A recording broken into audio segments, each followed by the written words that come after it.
O wild west wind, thou breath of autumn's being, thou from whose unseen presence the leaves dead are driven, like ghosts from an enchanter fleeing, yellow and black and pale and hectic red, pestilence-stricken multitudes.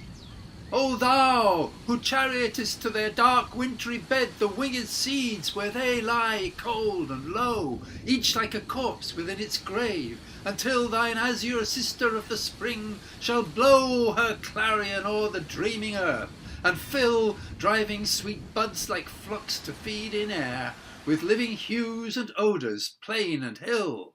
Wild spirit, which art moving everywhere, destroyer and preserver, hear, oh hear! Shelley is addressing the west wind. He's talking to the west wind. So let's see what he says about it. First he says it is wild. Then he says it is the breath of autumn. And he says it's an unseen presence. He goes on to talk about what the west wind does.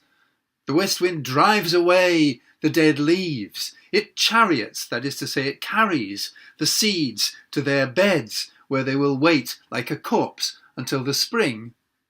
And he says that the west wind is a sister to the spring wind. He then goes back to the qualities of the west wind itself, calling it again wild, a wild spirit. He says it is moving everywhere, and he calls it both destroyer and preserver, before going on to call on the wind to hear him. Hear, oh hear. In the autumn of 1819, Percy Bysshe Shelley was living in Florence in Italy. On October the 25th, a stormy, windy day, he stayed outdoors and wrote one of his most famous poems, Ode to the West Wind, in a single sitting.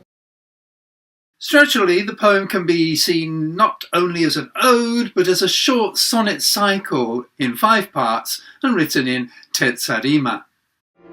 In this first part, Shelley speaks not only of the autumn wind, but of the spring wind, which also comes from the west in that part of Italy.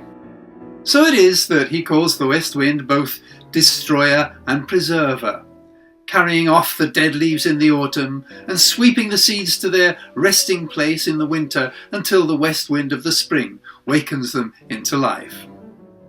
But there were other things going on in 1819 that no doubt affected Shelley's mood.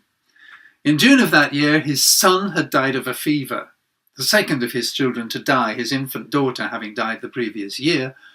And back in England, on June the 16th, 1819, a peaceful rally of 60,000 pro-democracy reformers, men, women and children, was attacked by armed cavalry, resulting in 15 deaths and over 600 injuries in the so-called Peterloo Massacre.